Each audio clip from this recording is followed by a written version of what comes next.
The Selfish Giant is really a story of all of us. We are the selfish giant. The story itself is about this giant who meets an ogre. They get into a fight, and the giant goes back home, sees a bunch of kids in his garden, kicks them out, and then realizes after winter stays in his garden that he's been selfish.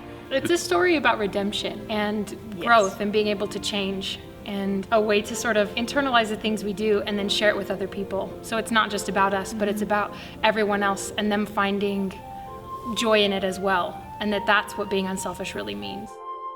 So they came to us and they were like, you're gonna build the puppet, and we were like, but we're actors. Don't give us that kind of responsibility.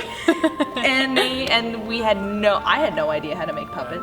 That was the heavy lifter in that part. Yeah. We were more assistants. Little really. minions. But you did Santa's elves. we just had to dive into this completely unknown thing. Because you couldn't just be like, I don't know how to do it, because then the puppet's not gonna get built. And I remember when reading the audition sheet and finding out that we would build the puppets if we got cast.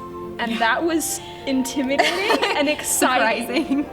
But it was something that as soon as I heard that, it's like, wow, what an opportunity that very few students have. There's very few puppet programs in the nation, first of all.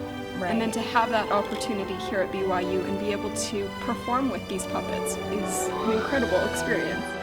The giant is actually puppeteered by 6 students, and then there's the voice of the giant, so there's 7 people total working just this one character. Physical requirements Danny, take are the a little tolling. I am the torso, so I have the weight of the torso on my back and the weight of the head and the pole holding up the and head the arms, on my everything back. is just. It takes a lot more focus than I originally thought it would.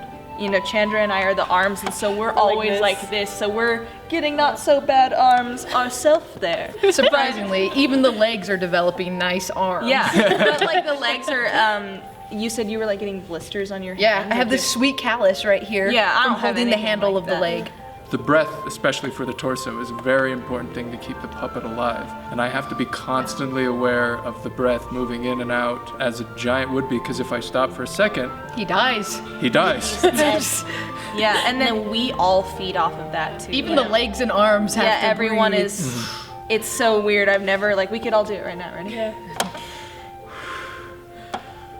I don't have to look at them. It's just this weird swaying. No, but it's motion. true. You start to sense it after a while and sense what everyone else is doing, what they're going to do, and you can feel him move. There are so many different elements. It's got all these different things. It's got puppets and stilt walkers and projections and kids. And I remember at first thinking I could see a show where you have puppets, or I could see a show where you have stilt walkers, but I don't know how well they're gonna come together. And it totally works. It's so cool.